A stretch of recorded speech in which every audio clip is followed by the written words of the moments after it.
Well, greetings and salutations, everybody. Welcome to Fresh Off the Presses, the brand new edition of The Weekly Hero, coming to you from here in Hollywood, California. This is, of course, The Weekly Hero, where we talk about all things superhero related on both the big screen and the small screen. I am one of your hosts. My name is John Campea. Awesome honor and privilege to have you guys joining me here today.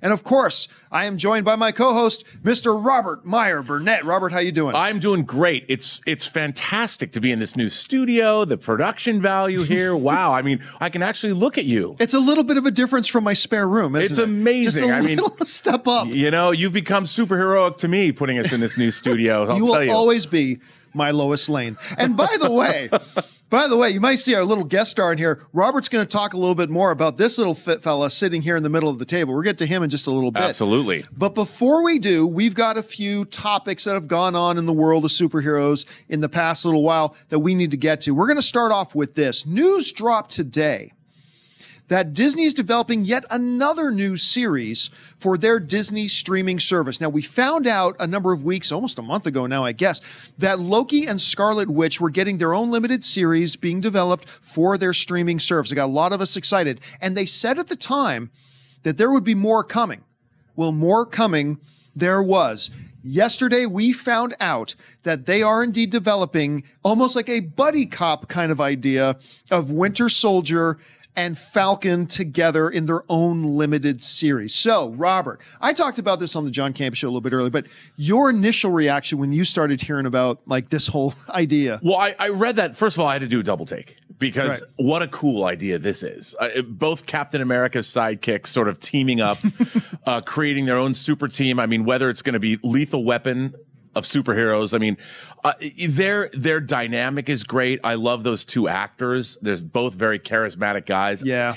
If they have somebody, I think somebody who worked on Empire is writing it. Yeah, I believe yes, who's a writer and one of the executive producers on Empire is working on the script. And for it right I just think the possibilities. I mean, if these guys are like a counter espionage force traveling the world and kicking ass or something like that, what a great idea. I mean, once again, it's the second Marvel show that Kevin Feige is going to have his name on as a producer. The first was Agent Carter. Right. So you have his brain trust. Notwithstanding Loki and Scarlet Witch as well. Right. Pardon me. But this is what Marvel does best. You know, you've got them really thinking what would be cool. I mean, and I also heard that they might add the Vision to the Scarlet Witch show. So the Vision and Scarlet Witch, one of my favorite relationships in comic books, to see that brought forth out of Infinity War, which was great. And I just think something like this, it just gets me excited because we're going to see the same kind of thought that was put into the MCU on the big screen now coming into the small screen. And who knows what they're going to do. And I'm sure it's all going to be somewhat tied into the greater MCU since they are the actual MCU characters. Right. And I can only see that the rich tapestry of all of this is going to be great for all of us. You know, one of the interesting things here about this, you mentioned the idea of getting some stuff on the small screen that could be, you know, equal to the care and the attention that they put on the big screen. Interesting caveat to all that is that whereas Ike Perlmutter is generally the guy who's in charge of all the Marvel stuff that happens on television. Right. And Kevin Feige has nothing to do with that stuff. This Disney streaming stuff is a horse of a different color, to quote a little bit of Wizard of Oz there. Right. This is the one where Kevin Feige is going to have a hands-on involvement in Loki, Scarlet Witch with maybe Vision, and of course, Winter Soldier and Falcon. How does that change your perception of possible series like these as opposed to possible series on any other platform?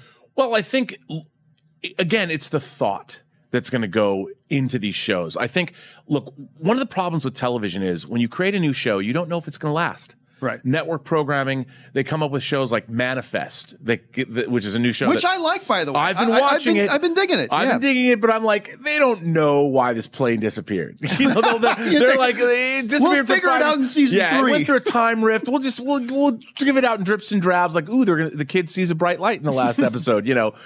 But a show like Falcon, because it's a limited Falcon and Winter Soldier, because it's a limited series, they're going to have all those scripts written before they go into production. They're going to be able to have a great arc. Like, I don't know if you've seen this new BBC show that now is on Netflix called Bodyguard. Well, it's the dude from Game of Thrones. Game of Thrones, yeah. It was like the #1 launched show that the BBC has like ever had or something like that. I haven't seen it yet, though. You know, it's 6 episodes. It's an hour-long episode each. It's back in the day, it used to be called miniseries. Yes, a miniseries. Now they're called limited series, like comic books. Yeah, and it was very well scripted. There was some incredibly tense moments in the show, some great action, great characterization, and that's what we're going to get. We're going to get an 8-hour-long movie, essentially, with an established beginning, middle, and end already planned out. And that's what excites me, is that we're going to get stories that are thought out, that are really carefully considered. And if we get things like what I can imagine the show would be like, what Bodyguard was like. I mean, there was a lot of governmental intrigue. There was a lot of backstabbing, and this one guy our main character doesn't know what quite is happening. He gets pulled into this and gets double crossed. And if they do a show like that, we're all in for a treat. And that's what I'm looking forward to. I don't know about the governmental stuff. I picture more. Well, no, it doesn't. I'm just saying as an example. I'm picturing more of Falcon and Bucky sitting down in the bar one day, and Bucky kind of goes, I haven't been laid in 85 years. And Falcon going, Anthony Mackie is Chris. Are you kidding? We're going to Vegas. And then the whole 8 episodes takes place in Vegas, and it's just one whole big mission of Falcon trying to get Bucky laid for the first time in 85 years. But let me ask you this, because here's the thing, too. Really? You don't think Bucky got busy in Wakanda after whatever happened there happened? The Great White Wolf? I don't know. Maybe he was kind of an oddity to a lot of people. That might be intriguing to some. Okay, so here's my thought on this. When we start talking about the Loki series, is the potential there that means they're bringing Loki back? Sure, but I think most of us are kind of operating on the assumption that it's going to be some sort of prequel story before the events of Infinity War. That's what we're assuming at any rate. I've heard some people suggest, because obviously Bucky and Falcon both dusted in Avengers 3, right? Right. And some people are suggesting, this will be a prequel story too. But my point on this is that it can't be a prequel story. Look, they met in where the not Winter Soldier. They met in, or was it Winter Soldier? Yeah. But anyway, by the end of Avengers Civil War, Captain America Civil War, he goes into the deep freeze. Right. And then when we next see him, he's in Wakanda as White Wolf. There is simply, the argument I was making is that there's simply no period of time that these two characters could have developed a relationship, gone off, and had an 8-episode adventure. So to me, that makes it pretty clear that this series is going to be post-Avengers 4. Agree? Disagree? Do you see the holes in my logic? I think all of these shows are going to be post-Avengers 4, because clearly, I read this great theory, my favorite online theory about what's going to happen in Avengers 4, and a lot of it has to do with our post-snap remaining Avengers traveling back through time and influencing events that we've already seen in order to manipulate the time stream to prevent, or to indeed, maybe not prevent, but somehow alleviate what happened. Right. And that's a common theory going around, right? That is the prevailing theory right now. Yes, and there was a guy who came up with a bunch of different things, and I thought it was great. It was something new, a new theory that I can't remember the whole thing. But if that's the case, and they're able to restore not the timeline, because the snap happened. Yeah. Everybody died. They would have to change the timeline to prevent that occurrence from happening. And Kevin Feige has said one of his great influences was the last episode of Next Generation, All Good Things, which is a time traveling, probably the greatest series finale of all time, no doubt. And then there's also another Star Trek episode called City on the Edge of Forever, where it's a very famous episode of the original series where they have to let somebody die in order to restore the timeline to be the way it was supposed to be. Now, if something like Avengers 4 ends that way, it's going to be amazing, and it's going to be heart-wrenching, and it's going to probably be the most epic superhero movie ever made. But if it restores the timeline, we're going to see new versions of these characters. I mean, they're the same, but they will not have gone through, probably. They won't even remember the snap because they were dusted. Depending on how they approach it. Yeah, but will it be that heartbreaking? I'm sorry. It depends who dies. After we have Tom Holland going, I don't feel so good, Mr. Stark, I don't want to go. And, by the way, Spider-Man Far From Home coming out. How heartbroken can we be with any of these deaths? But everybody knew that Avengers 4 was coming out next year. And they Yes. knew Spider-Man Far From Home was going to get made, if that's a prequel or not. And we know there's going to be another Black Panther. And Right. But in this case, someone's going to sacrifice. Someone's going to make, I think. We'll see. But then I think that makes that we're going to see a post-Avengers 4 series, which also opens up new possibilities because maybe the relationships these characters have are altered because of what happens in Avengers 4. And they're not quite the same the way we've seen them already. You know what it sounds like you're describing? It sounds like you're describing Age of Apocalypse. That's what it sounds like you're describing, a little bit. It's got a little bit of that to it. It could, if it's not so dark, we might see that. The characters might be in different places. By the way, I love that story. Oh, it's my all-time favorite comic book story. Age of Apocalypse is my all-time favorite story. It's the greatest. All right, let's move on to another issue here that's been coming up. You know, we've got December 21st coming out, and that entire week, stretching back 8 days, is a killer's row of big, high-profile movies opening, from Peter Jackson's Mortal Engines, Spider-Man Into the Spider-Verse, Mary Poppins, Bumblebee. You've got a Will Ferrell comedy. You've got a Steve Carell drama. You've got another Deadpool movie of some sorts. But right in all of that is Aquaman, directed by James Wan. This is the question that's been coming up. Since Justice League, it's fair to say that the DC universe on screen is a little shaky. I think even people who are the most diehard of DCU fans will acknowledge it's probably a little bit shaky right now. Justice League was a disappointment to both financially, and not as many people loved it as we had hoped. So that's fine. The question is coming out now. When you've got a director like James Wan, which I think most of us admire quite a bit. The dude's got a great eye for these films. I like Jason Momoa's Aquaman very much. I think the trailer that came out of Comic-Con and that 5-minute piece they put out were fantastic. So here's the question that's coming up right now. Considering the condition the DCEU is in right now, if Aquaman comes out and is as good, let's not even worry about the finances for a second. Forget the box office. If it's as good, not as good as Logan, not as good as The Dark Knight, but if it's as good as we think it could be, here's the question. Could this one movie change the general perception we have of the DCU as a whole? Can Aquaman on its own basically take a lot of pessimism that a lot of us feel towards the DCU, and could that be converted into looking a little bit more on the bright side? Could it create an optimism about the DCU that does not currently exist right now? So, Robert, I ask you, how much influence can Aquaman on its own create in changing the perception of the DCU right now?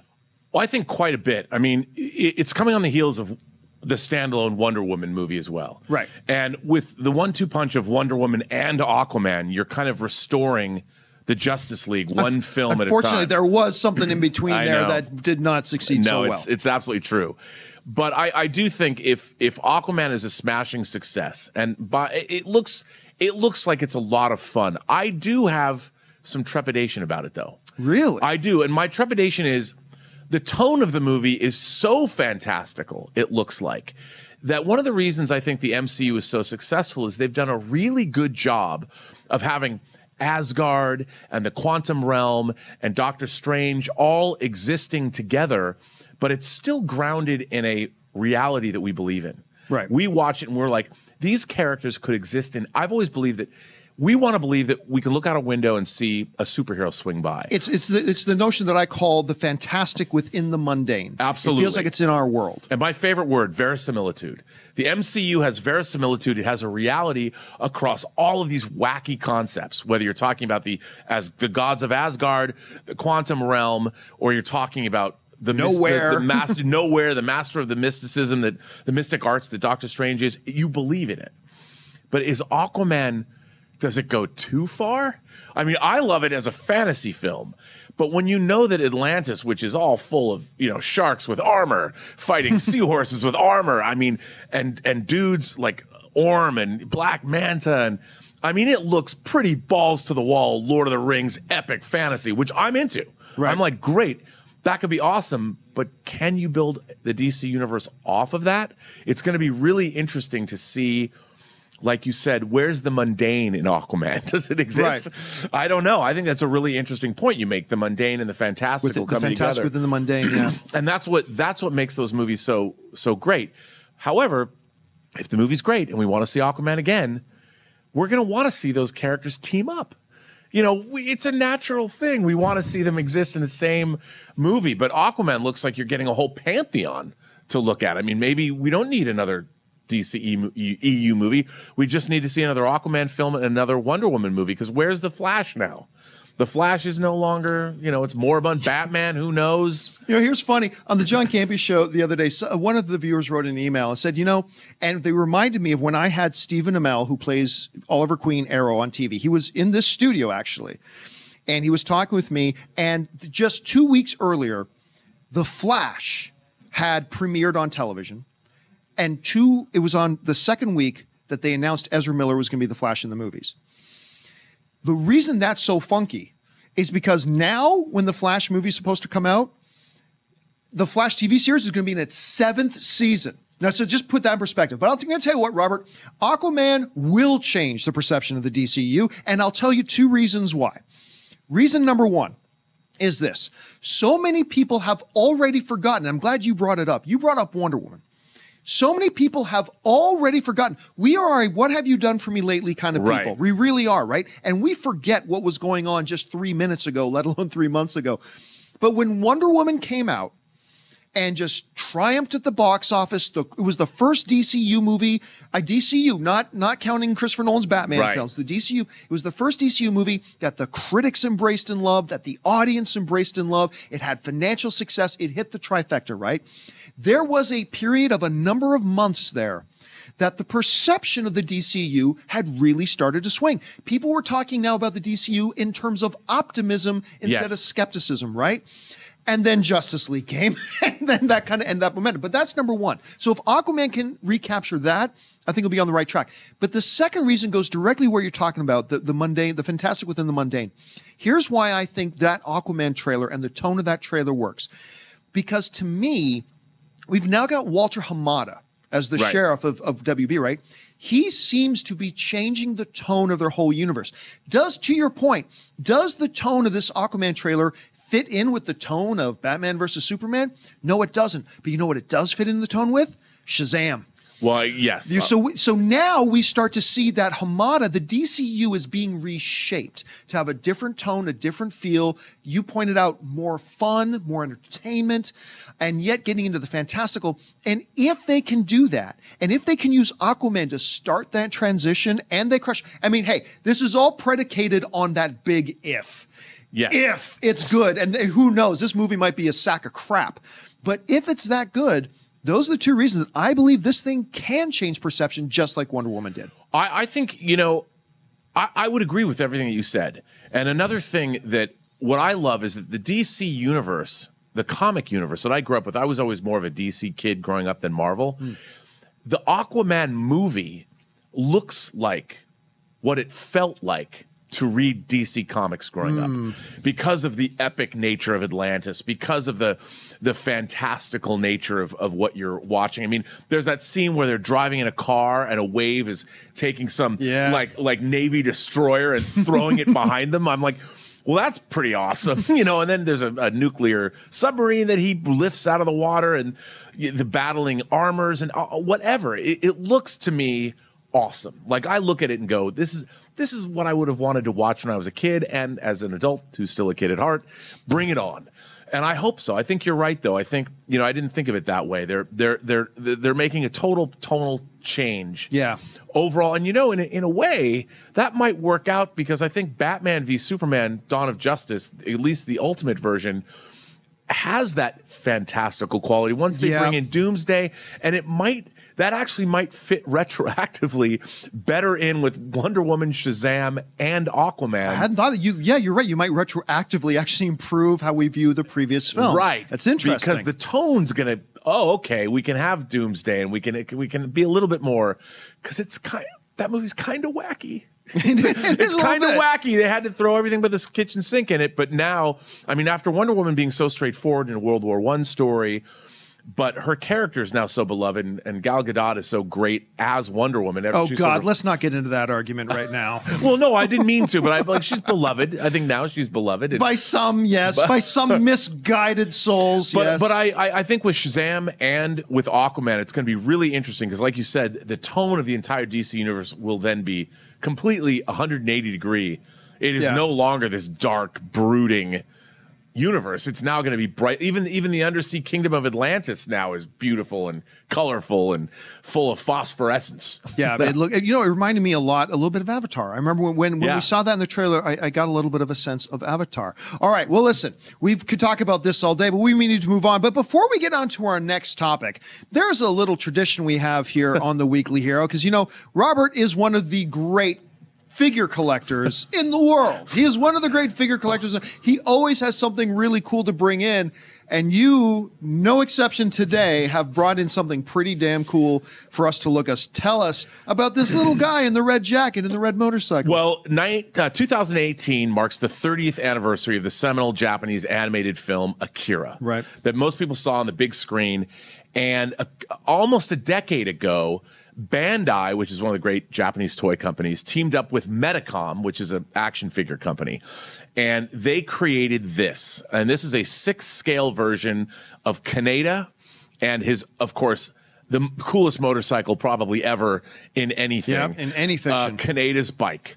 And you had to buy them separately, but they are one of my favorite 6-scale toys ever because McFarlane Toys had made versions of this. Other companies had made smaller versions of this, but this was the first and only 6-scale version.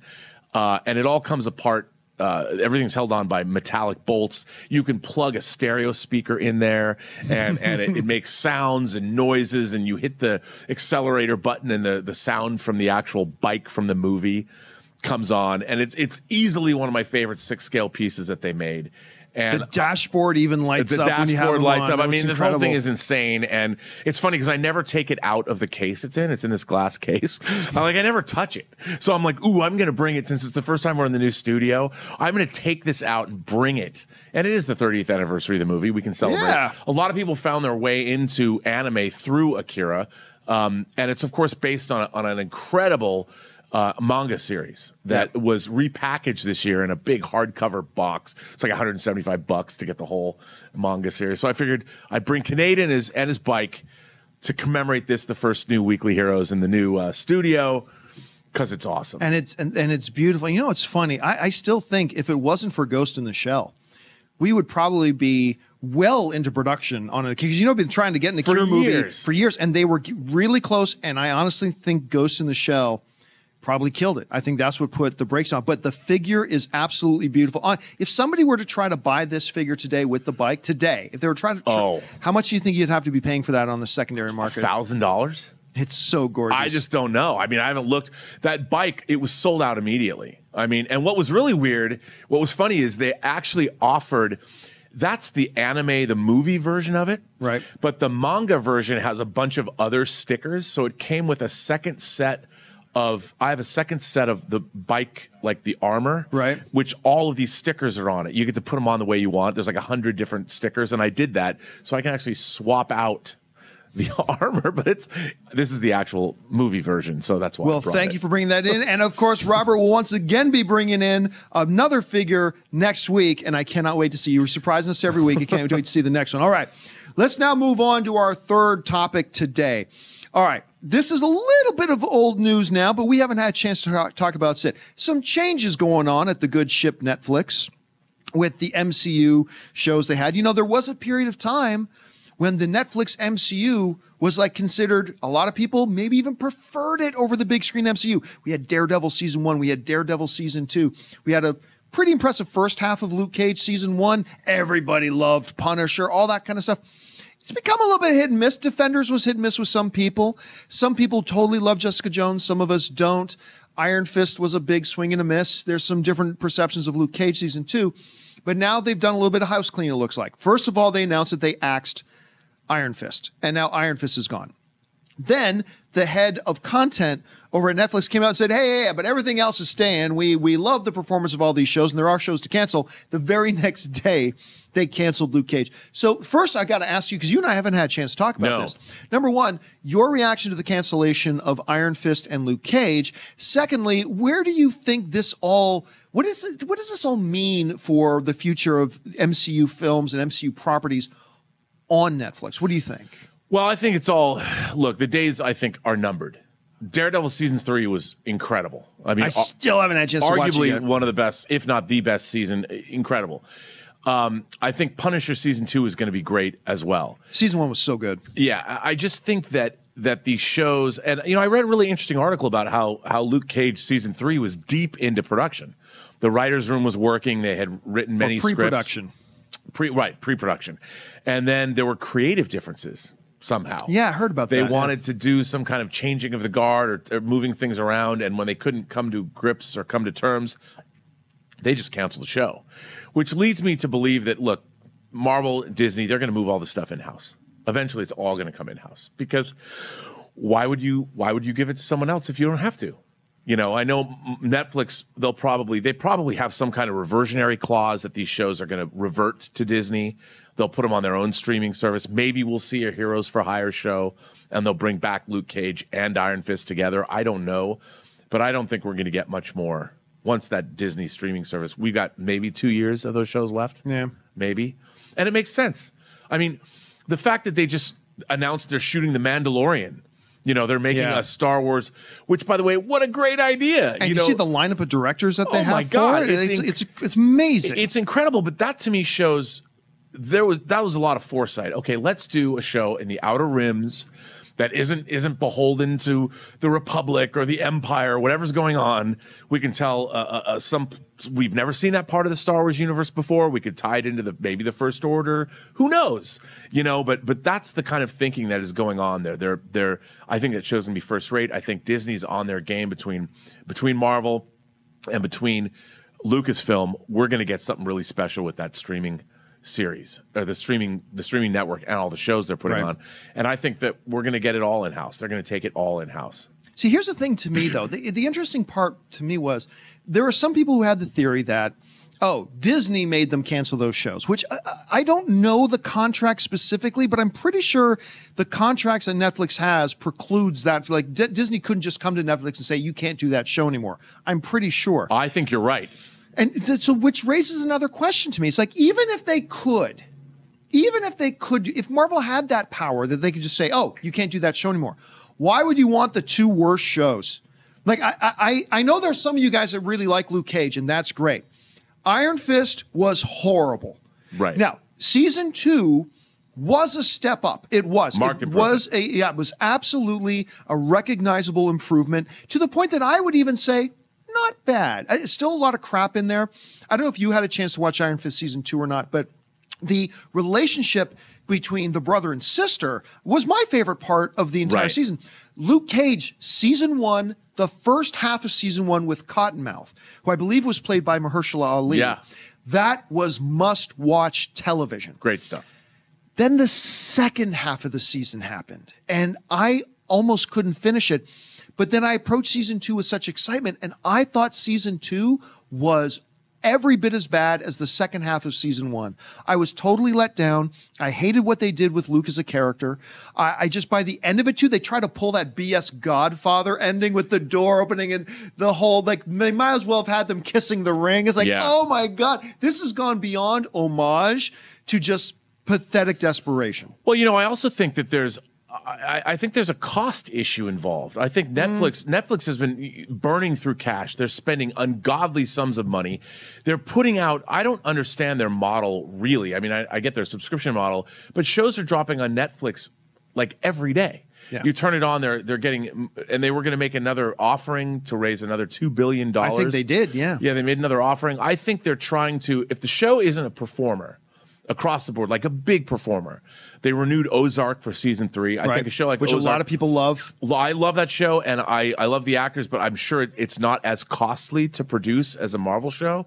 I think they're looking at the cost benefit. They're doing that cost benefit but analysis. I mean, if you look at like a season 1 of Daredevil, you basically made that show for bus fare. I mean, there's really not a big budget when you really look at how they shot those shows. But I think they're looking at viewership in relation to cost, and it becomes academic. If those shows are not getting in the viewership, and they don't release their ratings, so we don't know how many people are viewing those shows. But I think they're just like, look, if we don't have a certain number of people watching our shows for the amount of money they cost, they're gone. Right. Yeah. And I think which is smart. Right. It's smart. It's good business. That's how TV works. And you know, they've spent things. Altered Carbon, incredibly expensive show. Yeah, that was one of the more expensive ones. And the more they've offered people like Shonda Rhimes, who's a great network. Yep. They're giving her huge money. You know, and these creators who haven't made shows yet, they're giving them $100 million, $200, $350 million deals to come to Netflix. And they haven't made anything. God bless them for doing it. I agree. God bless for encouraging creators. But you know what else they do? On the flip side of that, what I've noticed Netflix has been doing that's been really smart, they're also doing, in the midst of all that, they're also doing a lot of lower budget, almost docuseries kind of stuff. Like, have you ever seen Chef's Table? That they have fantastic stuff. And then they're doing some lower budget stuff like that, as well as doing the higher budget stuff. Hey, look, whatever they're doing, whether it's smart, maybe not so smart, we got to at least say, man, tip of the hat to them, because they are really going for it. And they're putting their money where their mouth is, and they're investing in creators. And let's see if it pans out for them or not. And if what you got to do in order to do that is sacrifice a couple of crappy shows, even if they have Marvel characters in them, so be it. And they're acquiring foreign shows like Bodyguards left, 1. right, and center. But I just watched a movie that it's another Indonesian movie, like my favorite movie, The Rad, or The Raid. The Raid 2, as I call it, The Rad. But there's a movie, and I want to say The Night Must Come, or I forget what it's called. It is insanity. It is an action film. There's a fight between 3 girls with a bunch of knives, and what they do to each other. I'm sold. It is like watching a slasher movie meets The Raid. It's insane. The violence, I could not believe how just drenched in blood this Netflix movie was. Again, an Indonesian film. What a hoot. I turned it on. I'm watching this going, oh my God, this is amazing. Thank God that Netflix acquired this movie. I don't know if they paid to have it made or what, but it's awesome. By the way, your next T-shirt that you have to make is that big silhouette picture of your face with hashtag what a hoot beside it. I think you just million seller shirt. What a hoot. Yes. I love that. What a hoot. All right. Yeah, great stuff. Let's move on to our final topic of the day. And our final topic today is this. Now, Venom, of course, has now silenced pretty much all the critics. A lot of people said this movie's going to flop. It can't do anything. So you can't make a Venom movie without Spider-Man, blah, blah, blah. $80 million opening weekend, destroyed the all-time October opening weekend box office, even held off Halloween with Jamie Lee Curtis, has now crossed over $500 million, which some losers like me were saying, look, all this movie's got to do is make $400 million. At a $100 million budget, they're going to be popping bottles. They're over that. They're probably going to end up somewhere around $550 million at this point with Sony. So at this point, by every measurement, Venom was a success for these guys. However, that does not necessarily mean all is sunshine and rainbows over in the Sony Spider-Man-less verse. Guess you might as well call it the Venom-verse now. They got 2 more movies coming. One's going into production here pretty quick, and that's Morbius with Jared Leto, Academy Award winner Jared Leto. Which I can't wait to see. Yeah, I'm dying to see what kind of approach they're going to take with that. Yeah. But then also they're moving full steam ahead with this Kraven the Hunter movie. Question is, can they recapture that lightning in a bottle, that success? Can they replicate that success that they just had with Venom with characters like Morbius and Kraven the Hunter? Can they have that success again? Yes or no? No. And I'll tell you, look, Venom is a beloved character. You've got a whole generation of people that grew up with Venom, loved Venom. Venom is a character that people, he's beloved. Morbius is more of an obscure character. I love Morbius, but Morbius is not the kind of character that kids are going to be like, oh, I got to see Morbius the living vampire. You know, I got to see that. And Kraven... Just tell the kiddies it's Twilight. Just tell them it's like Twilight. Yeah. They'll come out in droves. And Kraven is a great villain, but Kraven, again, more adult in nature. Kraven does not have... Venom is the pulpy, fun character. You know, he's not my favorite. Like, I'd much rather see a Morbius or a Craven movie, but that's because my more adult sensibilities when it comes to these things. But that's not what Spider-Man is. You know, Spider-Man is a character in the Spider-Universe, or the Spider-Verse, into the Spider-Verse, as we say now. The Spider-Verse is something that kids love from the time they're little. It's true. You can get Spider-Man underoos or Venom underoos. You know, Venom is a character that appeals to little kids as well as adult kids. But Craven really isn't. And I don't think Morbius is a character that appeals to kids either. Appeals to fans, certainly. And I think those movies, if they're really well done, people will go see them. I mean, Jared Leto, an Academy Award-winning actor playing a vampire, I'll go see that. And if it's awesome, like, who wouldn't? But it sounds like Interview with the Vampire 2. Jared Leto as a vampire. Interview with the Vampire 2. He should be playing Lestat anyway. But yeah, I don't think it's going to be as successful. But then again, coming off of Venom, but I still think I would have never thought Venom was as successful as it would have been, especially because I thought the movie was all over the place. Right. You know, it was wacky. It was wacky, but it was enjoyable. Let me tell you why you're right, and let me tell you why you're wrong. Number one thing, here's why you're right. And one of the things is that when you're talking about Morbius and you're talking about Craven, and then you throw in Venom, clearly the most recognizable out of all those characters is Venom. Clearly, the type of character that lends itself to kind of big screen success just by the nature of who the character is Venom. You've got Tom Hardy in there. It's capitalizing on a lot of stuff right now. I mean, it seems to me like all the chips fall towards Venom. If you had to bet which one of these three is going to be a success, you got to guess Venom. However, I will say this too. I think we in these circles, and I know I do this all the time, but I think all of us do, is that we in these circles, we forget that while I have grown up knowing who Venom is, and you have grown up knowing who Venom is, and many of you guys watching this show know who Venom is, a lot of the average movie-going audience really don't know all that much about who Venom is, right? They don't. So there's a little bit of that. But even then, the recognizability, the marketability, and the whole way you could build a narrative around that character, as opposed to, directly to your point, a Morbius or a Craven, it just doesn't seem to work. I think Sony can capture the success in terms of making a pleasing movie that people enjoy. You can absolutely do that with Morbius. There's some really rich stuff you can do there. Same with Craven. I think you have Craven hunting Venom. I think that's how you bring Craven is. He comes to town looking to hunt the greatest beast on earth, Venom, and he's hunting this dude, right? But I think at this point, all Sony can hope to do is lay the groundwork that we are making quality movies and understand and be willing to bite the bullet for now to say, hey, we know Morbius ain't going to make $390 million. We know Craven the Hunter isn't going to make $400 million, and that's okay. We are building something here. We're going to put out a good Morbius movie that people enjoy. We're going to put out a good Craven movie that people enjoy, and they're investing for the future. But I agree with you. They can do that now and plant for the future. But as far as replicating the success of Venom right now, I don't think they got a hope. I'll tell you one thing, though. You know, if they do Craven's Last Hunt, which is one of my favorite Spider-Man stories ever, and if they put Venom in place of Spider-Man, that would be a huge movie. That would be fun. I mean, it would be a huge movie. Or, like with Morbius the Living Vampire, they get Tom Holland to come in and be Spider-Man a little bit. Because if now that they've proven, look, I'm sure that the people at the MCU probably they would have done something different with Venom. I'm sure. But now that it's been a financial success, they can't deny that it was a financial success. And people generally enjoyed it. Like the audience, despite the fact that a lot of critics didn't like it, and I can understand why. Right.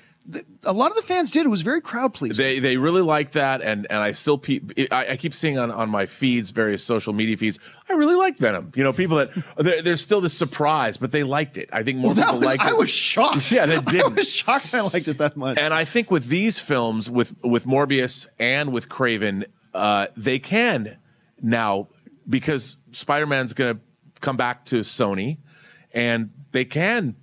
Tom Holland's, well, Venom made $500 million. I wouldn't mind a piece of that.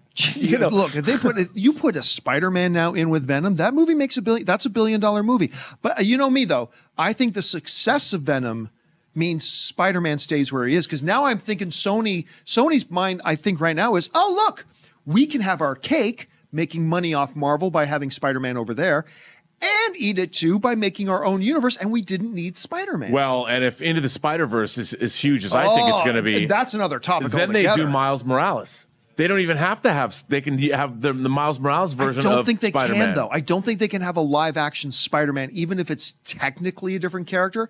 I think, but I mean, Maybe. Look, Yeah. but you bring it. Look, we got to talk about this next time. Is that I think I have been underestimating the potential of Spider-Man Into the Spider-Verse. I think I'm the biggest guilty person out of anybody. I have been underestimating this film, and we got to talk about that probably next week. But listen, guys, It looks a lot of fun. before we do anything else, we need to save a little bit of time here. I asked you guys on Twitter, and by the way, you guys should be following me on Twitter, simply at John Campea, or follow this guy over here at Burnett RM on Twitter. I asked you guys a little bit earlier on Twitter, hey, send in some Twitter questions. Just put the hashtag #TheWeeklyHero in your question. I'll see them. We've picked out 4 questions to take, so let's get to our first question right now. The first question that got sent in on Twitter comes to us from D.A. McLean, who writes, hey, Weekly Hero, do you think if the Joker movie is a hit at the box office, that it could spawn a new DC movie universe? All right, thanks a lot for this, D.A. I'll answer this first because my opinion on this is everybody knows, so then I want to hear yours.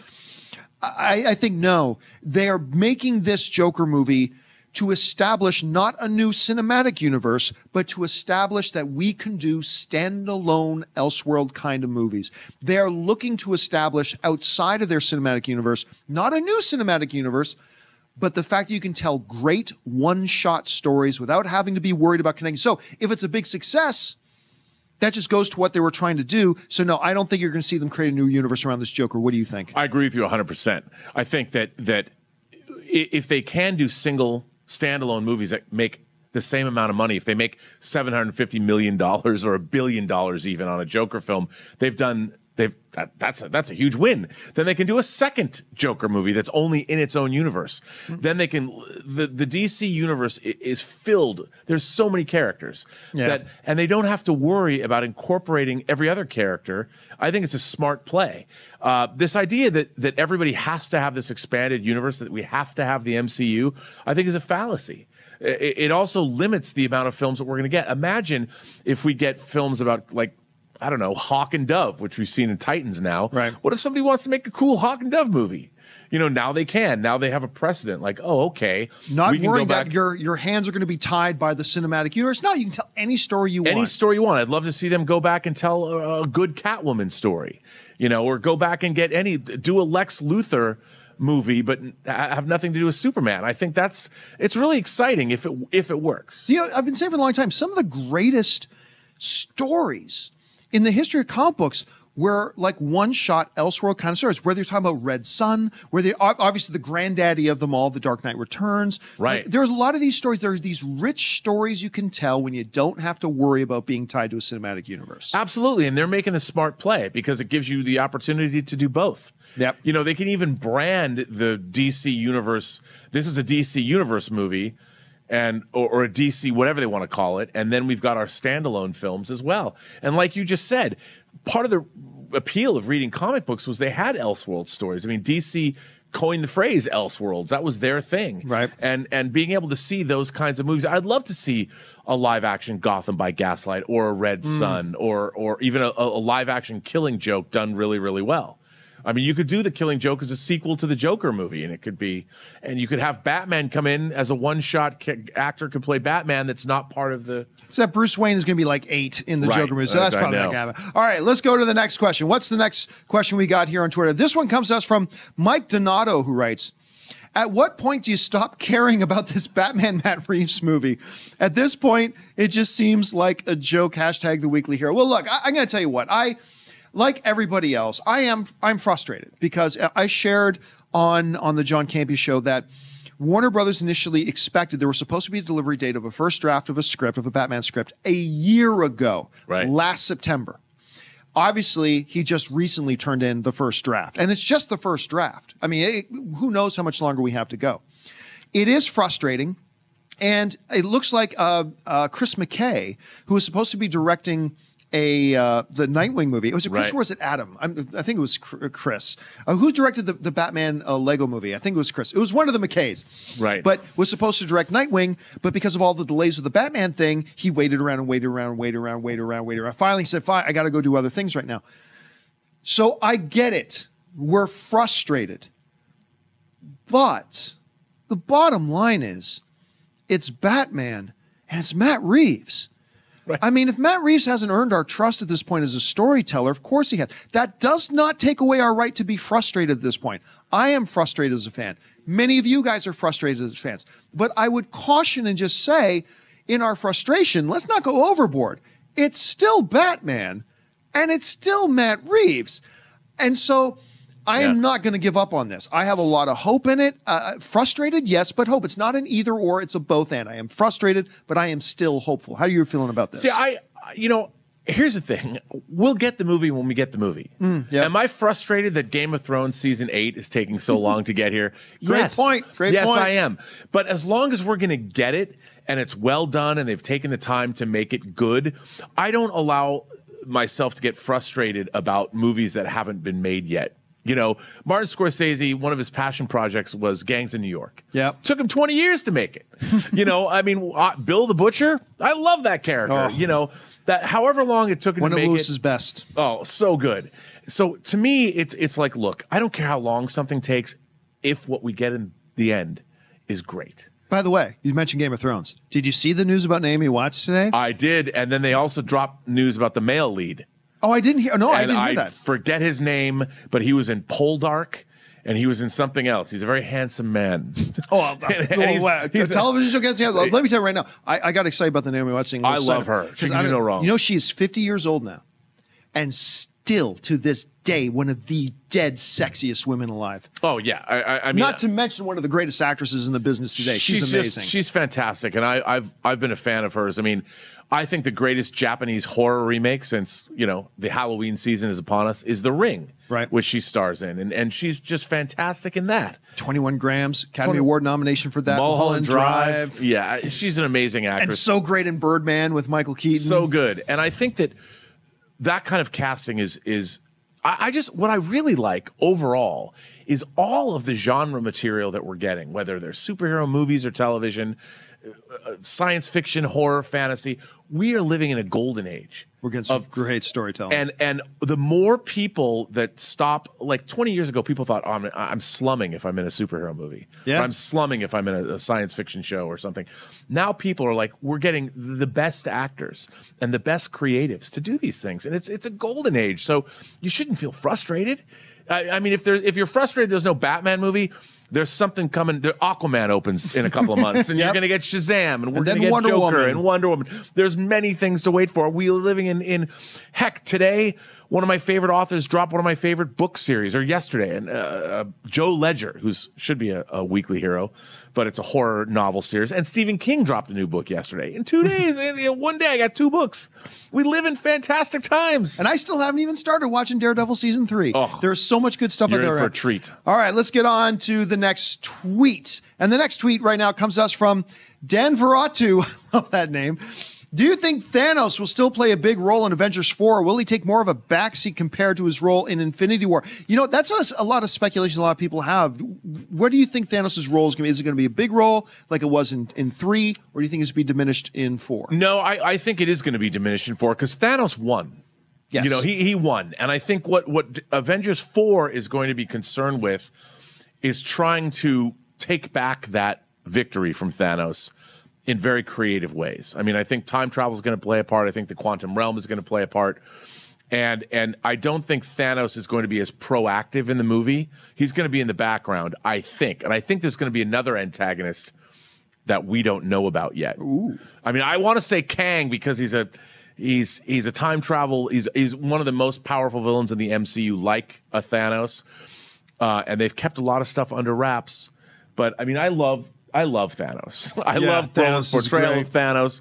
He's a great character, but I just think that he's just not going to have the role that he had in Infinity War. Yeah, and you know what? I'm going to agree with you, and here's why. I think it's because they did everything they needed to do with Thanos to set this up. And I think he's going to be a significant character in Avengers 4. Very significant, but you now need to turn, this is an Avengers movie, you now need to turn more of the attention to the Avengers, to the individual characters and what they need to go through at this point. So while I do see him playing a big role, and I just still see Avengers 4 the climax of it being XXX versus Thanos. Sure. I do believe that's the climax of the film, and thus rounding off kind of this whole episode that we've had. But yeah, I think it will be diminished simply for that reason alone. All right, last tweet of the day. Let's wrap this up here. The last question comes to us from Steve Johnston, who writes, John and Rob, will we ever get a Daredevil MCU movie on the big screen produced by Kevin Feige and co? What do you think, Rob? Are we ever going to see Daredevil on the big screen? You know what? We might see him on the big screen as a supporting character, but I don't see an MCU Daredevil movie in our future, only because they've mined so much of the classic Daredevil. They've done Elektra, they're doing the Wilson Fisk, sort of the Born Again storyline now. Yeah. There's been so much of Daredevil done, and he doesn't have that epic quality. I don't know if he'll survive on the big screen, but I could see him being in. They should just bring him into the Marvel Cinematic Universe as a supporting player. But I don't think we're going to get a Daredevil movie. Yeah, there's two different ways to approach this. There's the shoulds. Should they do it? And will they? Shoulds, up for debate. I mean, we can debate the should of it. Should they do that? There's a good argument to be had there. Will they do it? Hell no. No, they're not. And they're not going to do it for several reasons. Number one, he's already had several seasons of his television series. There's that. The second thing is he's always been disassociated from the grander MCU because he's been in the Netflix show. On top of all that, if you want to get into some petty inter-office politics, it's Perlmutter and Feige. And I don't know that Feige really wants anything to do with the Perlmutter stuff. So should they do it? You could make a case for that. Will they? I agree with you. I just don't see it happening. I don't think they're going to use them at all in the MCU, to be honest with you. No, and if you think about it, if you include Defenders, there's 47 hours of TV now with Daredevil. So I don't know what story you would tell. Yeah, for him and in a do you movie. need to? And look, this is one of the great things. We've got great Daredevil. Right. Like you said, 40 plus hours of Daredevil we can wrap our minds around. So, I mean, no, I don't think they will. And I'm actually okay with that. I'm actually okay. All right, guys, that will wrap it up for this week's installment of The Weekly Hero. Don't forget, hot off the press is a brand new edition of The Weekly Hero. We'll hit your newsstand next week, of course. I want to thank my cohort over here, Mr. Robert Meyer Burnett. Robert, where can people find you online? People can find me on Instagram at RM Burnett, on Twitter at Burnett RM, on Facebook at Robert Meyer Burnett. And finally, my show, Robservations. You can find the show about something is going to be up on the Burnett Work on YouTube this week. And of course, I've said that for a month. You've been saying for a while, but you know what? I'm just going to keep believing it every week. And of course, stop. You guys can follow me on Twitter simply at John Campea. And listen, guys, if you want to see one of your topics brought up here on The Weekly Hero, just send out a tweet with the hashtag The Weekly Hero in there, and maybe you'll see your tweet pop up in the next issue of the show. That'll do it for me and Robert right now, guys. Thanks so much for being here. My name's John. That's Robert. You're who you are, and we'll see you next time.